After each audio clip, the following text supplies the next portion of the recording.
بسم اللہ الرحمن الرحیم۔ السلام علیکم ورحمۃ اللہ وبرکاتہ۔ ذی الحجہ کی آمد ہے اور رمضان المبارک کا جس طرح بے چینی سے انتظار کیا جاتا ہے، اسی طرح ذی الحجہ کا یعنی بقرہ عید کا بھی بے چینی سے انتظار کیا جاتا ہے۔ رمضان المبارک کے بعد چاند رات آتی ہے اور اس کے اگلے دن عید الفطر ہوتی ہے، لیکن عید الاضحیٰ میں 9 دن قبل چاند نظر آتا ہے اور 10ویں دن عید کی نماز ادا کی جاتی ہے، قربانیاں کی جاتی ہیں، اور یہ دن اللہ سبحانہ و تعالیٰ کو بہت ہی محبوب ہوتا ہے۔ اس دن سب سے زیادہ محبوب عمل اللہ سبحانہ و تعالیٰ کی نظر میں اللہ کی راہ میں اللہ کی خوشنودی کے لیے، اللہ کی قربت اختیار کرنے کے لیے اپنے حلال پیسوں سے خریدے ہوئے یا پالے ہوئے جانوروں کو اللہ کی راہ میں قربان کرنا ہوتا ہے۔ میرے محترم بھائیوں، بزرگوں، دوستوں اور پیارے بچوں، ذی الحجہ کا چاند نظر آنے سے قبل ہمیں خاص احتیاط کرنی ہے، اور وہ احتیاط یہ ہے کہ جس نے قربانی کا ارادہ کیا ہو، جیسا کہ صحیح مسلم کی حدیث میں نبی کریم صلی اللہ علیہ وسلم کا فرمان ہے کہ تم میں سے جو کوئی بھی قربانی کا ارادہ کرے وہ اپنے بال اور ناخن ذی الحجہ کا چاند دیکھنے کے بعد نہ تراشے۔ اس میں کیا حکمت ہے، اس کی کیا علت ہے، اس کا کیا سبب ہے؟ علماء کرام نے اس بارے میں بہت کچھ لکھا ہے۔ ان کا خلاصہ اگر میں چند جملوں میں بیان کرنا چاہوں تو نبی کریم صلی اللہ علیہ وسلم کے اس فرمان سے اللہ رب العالمین اپنے بندوں کو یہ پیغام دینا چاہتے ہیں کہ جس طرح حج کے مراسم ادا کرتے ہوئے حج کے ایام میں اللہ کے خاص بندے، مقرب ترین بندے تلبیہ پکارتے ہیں،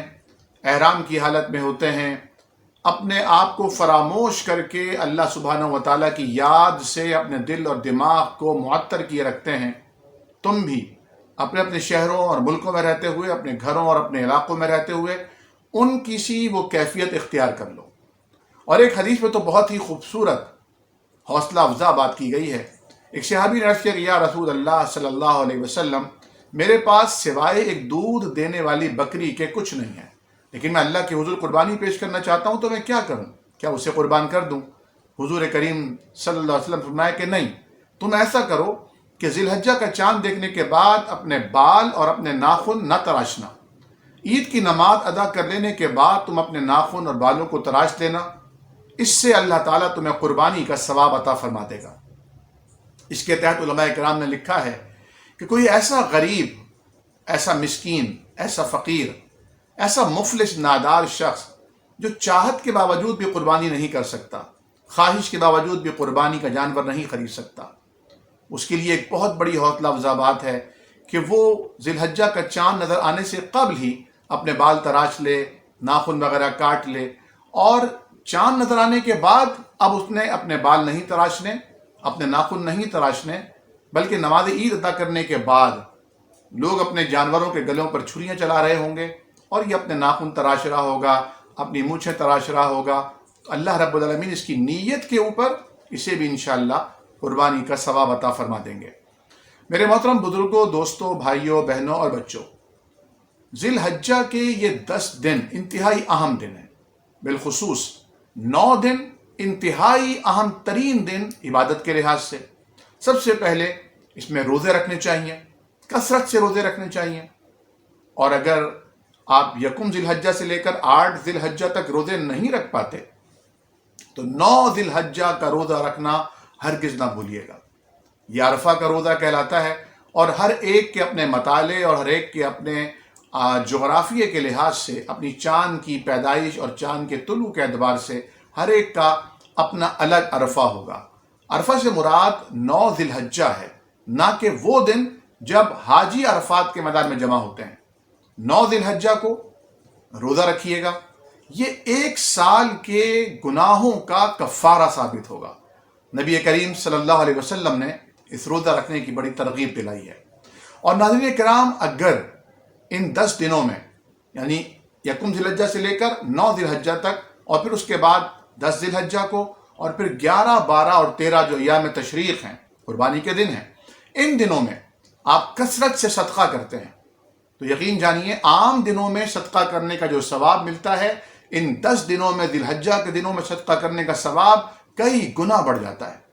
اللہ رب العالمین کی تکبیر بیان کرتے رہیے، تحلیل بیان کیجیے، لا الہ الا اللہ، تکبیر اللہ اکبر کبیرہ والحمدللہ کثیرہ، اس کی تحمید بیان کیجئے، سبحان اللہ بکرۃ و اصیلا، اس کی پاکیزگی کا بیان کیجئے صبح کو بھی اور شام کو بھی۔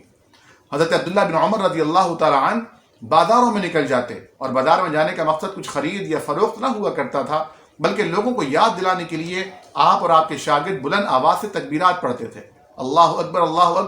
لا الہ الا اللہ واللہ اکبر وللہ الحمد۔ ان 10 دنوں میں کوئی نماز بھی قضا نہ ہونے دیجیے گا۔ کوشش کیجیے گا کہ تمام نمازیں باجماعت ادا فرمائیں، بالخصوص عشاء اور فجر کی نماز باجماعت ادا کرنے کا خصوصی اہتمام کیجیے گا، کیونکہ آپ جانتے ہیں کہ عام دنوں میں بھی جس کسی نے عشاء کی نماز جماعت سے ادا کر لی، پھر ادا کرنے کے بعد وہ سورہ ملک پڑھ کر بستر پر لیٹ کر اوراد و وظائف پڑھ کر سو گیا، اور صبح فجر میں اٹھا اور فجر کی نماز بھی باجماعت ادا کرنا نصیب ہو گئی، تو اس کے نام اعمال میں یہ اجر لکھا جائے گا گویا اس نے ساری رات بستر پر سو کر نہیں گزاری، بلکہ اللہ کی حضور تہجد میں عبادت کرتے ہوئے، نوافل ادا کرتے ہوئے بسر کی ہے۔ ہمارے ہاں معاشرے میں جب سے وائی فائی کا کلچر عام ہوا ہے اور اسمارٹ فون لوگوں کے ہاتھوں میں آ گیا ہے، انٹرنیٹ کی دنیا سے لوگ جڑ گئے ہیں، پوری دنیا سے رابطے میں رہتے ہیں، لیکن اپنے خالق اور مالک سے رابطہ کرنے کی توفیق ہی نصیب نہیں ہوتی۔ لاک ڈاؤن میں جب انسان کو ہر قسم کی فراغت نصیب تھی، اس نے یہ بات ثابت کر دی کہ اصل میں عبادت کے لیے وقت کی نہیں توفیق کی ضرورت ہے، رجحان کی ضرورت ہے۔ ہمیں اللہ تعالیٰ سے دعا بھی مانگنی چاہیے کہ اللہ سبحانہ و تعالیٰ ہمیں توفیق عطا فرمائے کہ ہم اللہ کو یاد کر سکیں، اللہ ہماری مدد فرمائے کہ ہم اسے یاد کریں۔ مجھے دعا ہے نبی اکرم کی، رب اعیننی علی ذکرک و شکرک و حسن عبادتک، کہ پروردگار میری مدد فرمائیے کہ میں آپ کو یاد رکھوں، آپ کا شکر ادا کروں اور آپ کی عبادت بہترین طریقے سے بجا لاؤں۔ کوشش کیجئے کہ ان 9 دنوں میں، ذی الحجہ کے ان 9 دنوں میں، 10 دنوں میں، جب آپ راتوں کو جاگ رہے ہوتے ہیں تو کم از کم 2-4 نوافل تہجد کے ضرور ادا کر لیں۔ رات کے آخری پہر جب اللہ سبحانہ و تعالیٰ گویا پہلے آسمان پر ہوتا ہے، اللہ تعالیٰ کے آگے ہاتھ پھیلا کر اپنی خالی جھولیاں دراز کر کے جو چاہیں مانگ لیں، اللہ تعالیٰ ہماری جائز حاجات کو پورا فرمائے۔ تو رمضان المبارک کی طرح ذی الحجہ کی آمد کا بھی شدت سے انتظار ہے، اور جیسے ہی چاند نظر آتا ہے آپ اپنے آپ کو اللہ کے لیے وقف کر دیجئے۔ انشاءاللہ عید الاضحیٰ سے قبل انشاءاللہ اس موضوع پر ہم ایک اور بات کے لیے حاضر خدمت ہوں گے۔ اللہ تعالیٰ ہمارا حامی و ناصر ہو۔ السلام علیکم ورحمۃ اللہ وبرکاتہ۔